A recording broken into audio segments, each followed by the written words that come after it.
Шановні пані і панове, я запрошую до слова нашого наступного спікера. I would like to invite our next speaker, Mr. Oleksandr Narbut, the president of the Kiev Institute of Energy Research.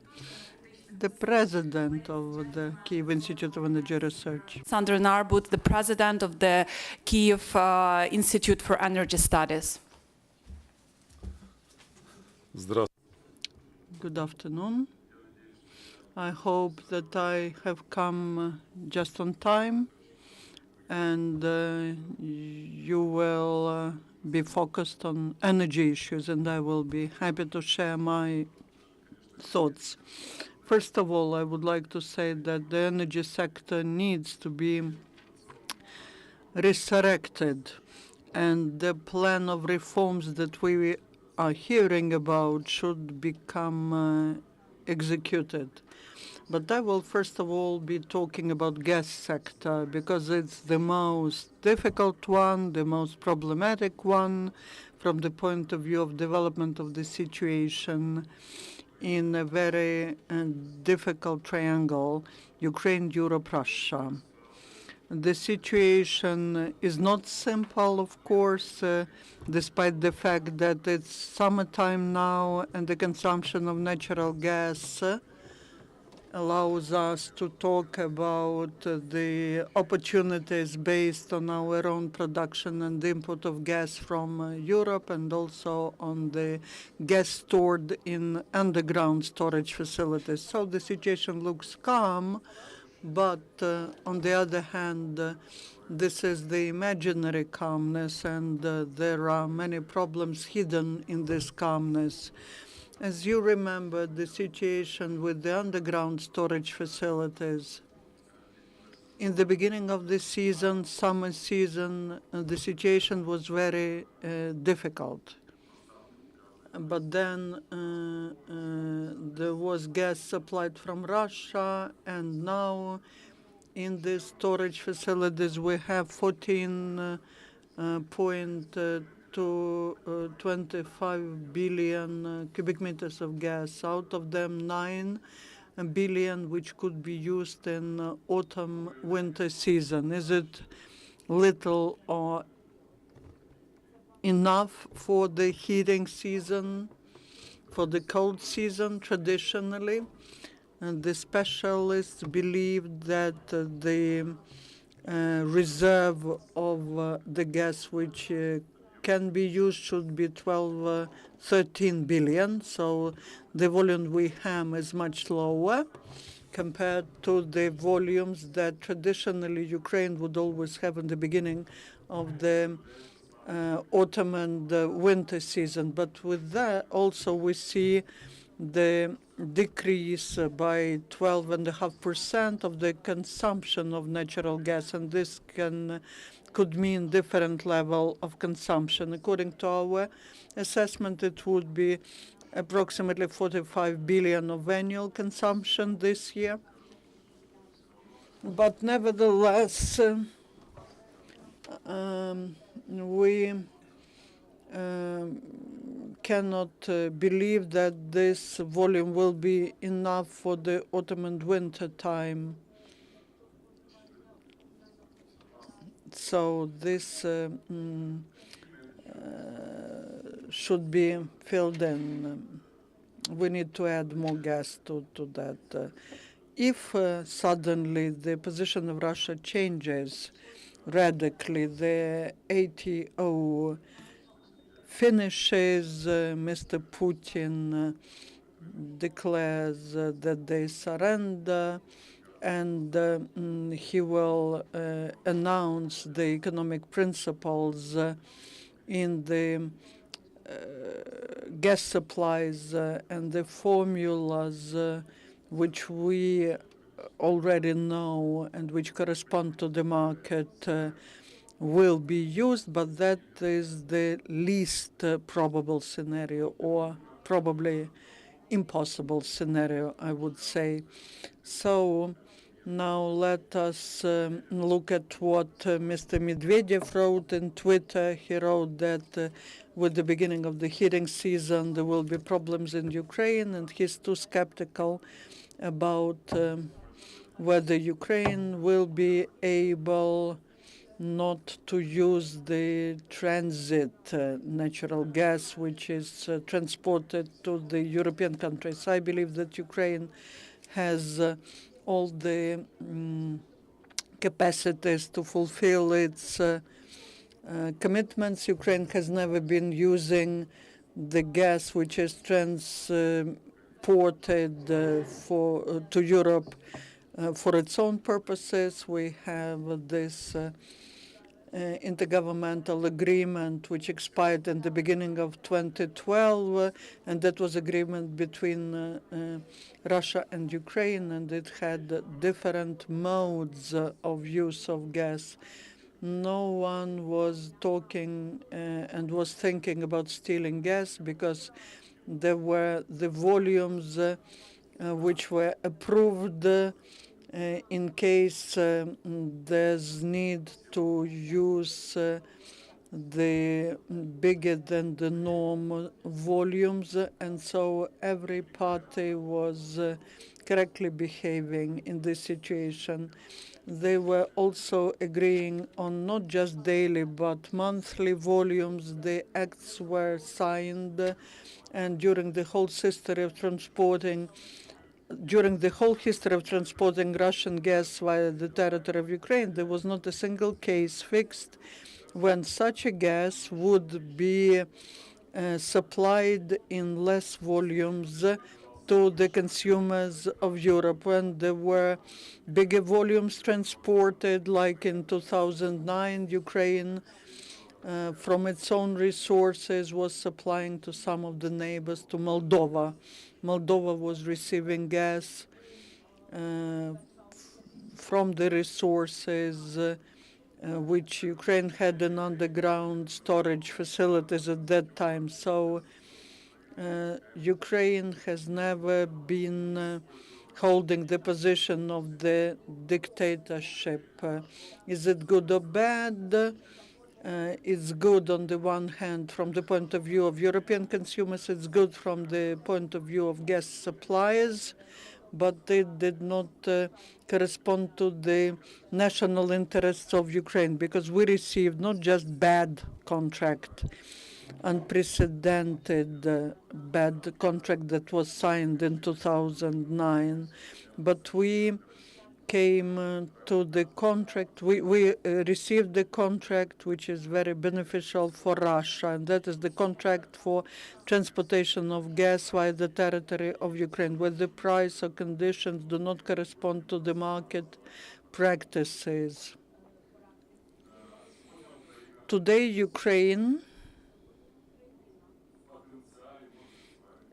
can potentially change this situation. Why I say potentially? Because the potential is there, the opportunities are there, but that potential hasn't been used to the extent needed based on the situation that we have today. What I mean? I mean that the negotiations which came to the dead end, they had no perspective. The negotiations between Ukraine and Russia, because the third participant of the negotiations is just a mediator who helps in negotiations, and the mediator who's not forgetting its interests. So negotiations, it's about Russian and Ukrainian sides, and the team of negotiators, the negotiation strategy, the negotiation group, but not the one that is set up at the Cabinet of Ministers, because the group that is there now, which is developing the transfer to alternative fuel and also decrease of supplies to consumers, or continuing supplies to consumers who, according to the law, cannot be disconnected. That is the reaction. Like, when there's no light, no electricity at home, you need to know where matches are or where the candle is.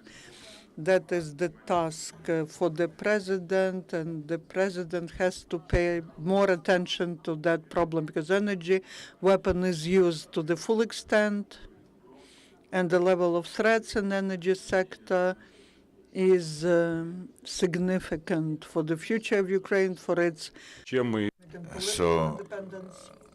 even more than the military, at least not less than the military issue.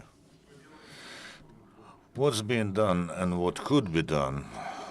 As far as good news is concerned, it's worth mentioning that the volume of import of natural gas from Europe is increasing slowly, but the rate is growing. And for instance, if in May the aggregate import through Poland and Hungary was almost 170 million per month, well, in June, these volumes are almost twice as big, over 320 million cubic meters a month.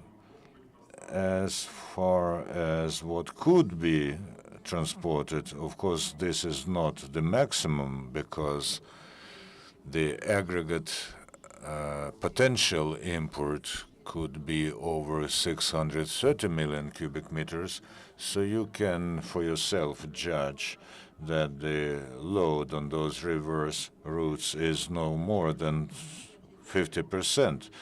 But I would like also to emphasize that there is administrative blocking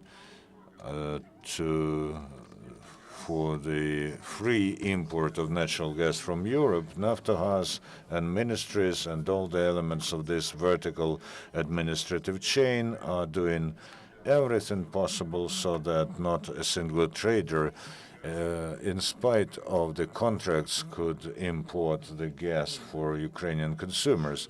Although the price of gas in Europe is, of course, very beneficially different from what we have on our internal market. In April, the volume of import was just 67 million out of 630 million. In May, 170 million cubic meters out of 630 possible. And regrettably, in June, there was almost 50% only of the possible import. This is, I have to say this with regret, because public rhetoric is a bit different, but actions speak louder than words, so I can only voice my regret here. If the president hears this, there's no justification also in front of our international partners who are asking these questions. For instance, during the last energy forum, more than once, different panelists raised this question, both by international legal companies, law companies, and international partners. How shall they assess this approach to the elementary principle of creating equal access to the market, especially when the country needs this very much? At the same time, there's a smell of revolutionary emergency in the air. I, for instance, quote today's session of the parliament, where there are two draft laws. One of them about the special period of in the fuel complex, and the second about the reform of the system of management of the single gas transportation system of Ukraine. I'll have to dwell upon this, although honestly this draft law has been seriously analyzed by the main department of the parliament, who of course paid more attention to legal aspects. It is easily and freely accessible on the site of this parliament. I can tell only that the attempt by the government to assume extraordinary responsibilities and try to manage the entire volume of gas in Ukraine, it smells of a reinforced concentration and does not respond to the norms of internal and international competition legislation. On the one hand, we sign agreements that I hope will be soon realized, ratified by the parliament. I mean the association agreement. On the other hand, we demonstrate the archaic practice of military communism, that instead of correcting tariffs and create conditions to increase internal extraction, there's not a single measure aimed at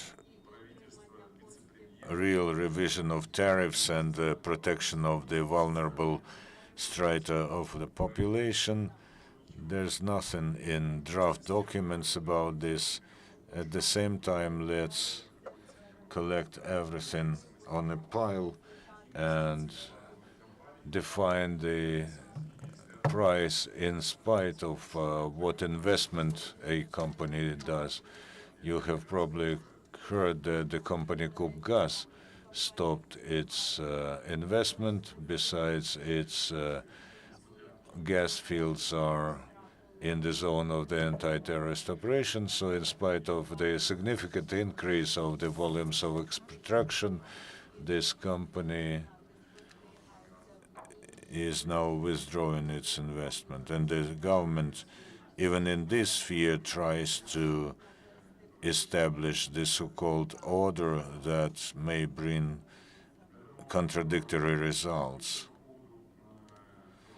So the discussion about this law, from my point of view, is ahead, and I hope that sober-mindedness will win. And I think that this desire by the government will not find a support among MPs, but probably there will be a increased attention to what authority the government lacks and needs. Maybe the government would like to some companies to come and try to discuss the issue. I can only ask, but I think that the society should get the answers. Another initiative, and I mean the reforming of the system of management of the single gas transportation system. Here the situation is also very, very obsolete, and the document starts with a preamble when you just want to stand up and support the government's desire with the aim to agree the system of management of the gas transportation system in Ukraine in accord with the international treaties and according to the rules of the internal domestic gas market, and in order to provide for the access to the networks of natural gas. And then you see the initiative. As far as the access to the network is concerned, we see the practice. I don't know whether the separation will help or not. When the process of breaking Transgas into pieces, we will lose several storages. When you read this draft law, you can remember some of the letters signed by the Deputy Minister of Energy Resources, and I think that some of the non-strategic storage facilities will be finally owned by private entities. And we know that they are using the court system, while it is not reformed, into private ownership. I think that there are risks as we understand what is happening between Ukraine and Russia in the gas sphere is dictated by a number of circumstances. Traditionally, they think that Russia conducts a position game in order to lobby the southern flow. I tell you that today the northern flow cannot be, northern stream cannot be loaded to full capacity because there are internal gas transportation capacities in the European Union that can only be used to the volume of 50% according to some internal European regulations. In the first turn, the interest of Russian partners is to use this crisis situation and exert psychological pressure on European partners. You know, the threat of cold winter and the lack of gas in storage facilities. So using these rhetorics to get the the possibility to use OPAL and net. So in this case, we understand that if Russia does get this decision, then the next decision won't be long in coming. And of course, the loading of Northern Stream will help to increase the flow there by 27 billion cubic meters a year, which will, of course, decrease the load on Ukrainian gas transportation system. And they will be looking for an opportunity to allow Russia to use capacities that I have already mentioned. That's why, from my point of view, the law does need a serious analysis. First of all, within the coordinates of the system of reform in Naftogaz as a company, and only after a detailed discussion and avid discussion, we can talk about the reform of some companies, whether this is Ukrtransgaz or so now the activity of the ministry and the cabinet of ministers in Naftogaz management, first of all, within the management of the gas sphere is lacking now. So now I've finished with my introduction. I would be glad to answer your not very numerous questions. Я думаю, что We, I believe, still have 15 minutes. Svoboda Radio. This is the question, which probably is not about the gas transportation system, but the security of the GTS. The National Security and Defense Council confirmed that one of the places where this approach to the GTS has been seized by the terrorists. Yeah, really, the situation is not simple. These are the facilities which supply gas to some regions, and the safety of people also depend on the security of these facilities. And of course, during the last 3 months, 2 times the leadership of the company that is managing GTS was changed. So basically, that is also something which hurts the situation. There were a couple of appointments made, and now the company has the acting director, general director. I believe that this fact does not correspond to the situation, because the period of time is quite dangerous. The last time this was happening, about a month ago, there was also the seizure, and terrorists, it was explained to the terrorists what may happen to them. If any accident happens, they will not survive. And also these people who will not be able then to use gas, and they will do something bad to terrorists, because that is the place which supplies gas to the whole region. So I do hope that besides presenting these draft laws in the parliament, the leadership of the region will take some urgent measures. The leadership of management of Naftogaz and Ukrtransgaz, they have to explain to terrorists again what it means, and I believe that in a few hours they will liberate. Talking about putting mines, that's additional threat, and that could be the incident where the third party will be blamed. Like, for example, if the mine explodes, then they will be able to say that these were ATO forces who did it. Could you introduce yourself? Association of Polish Journalists. What is the structure of consumption of 15 billion that you mentioned? Or are these just for household? 15 billion, I did not mention 15 billion. The need. No, I was saying about the reserve, which is in the underground gas storage facilities. So, frankly speaking,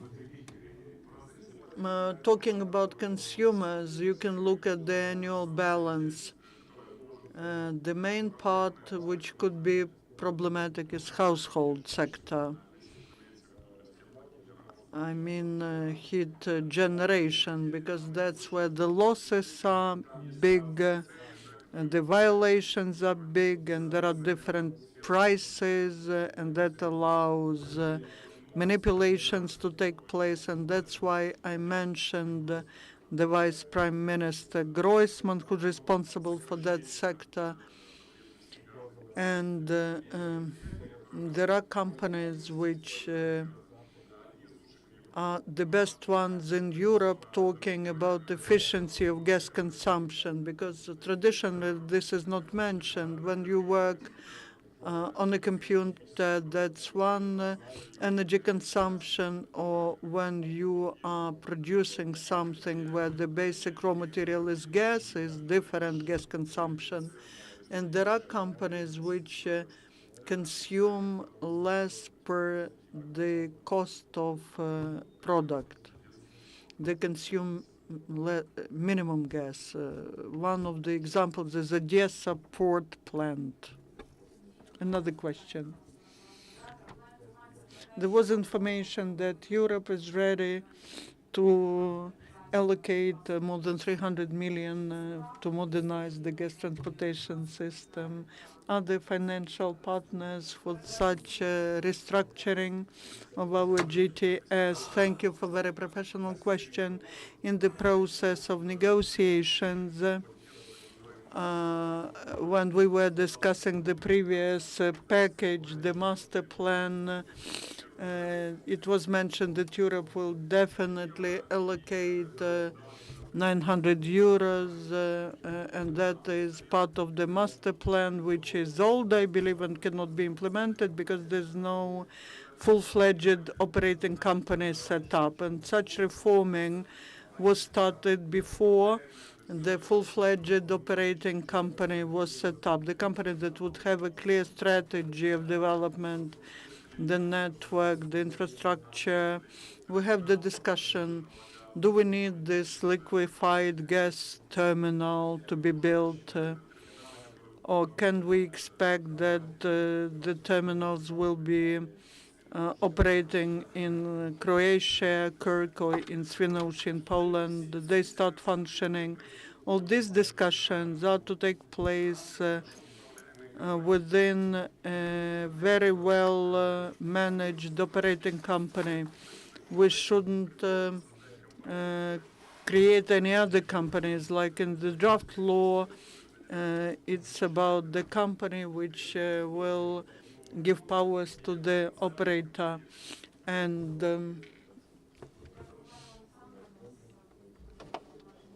we thank you, colleagues. Thank you, Oleksandr.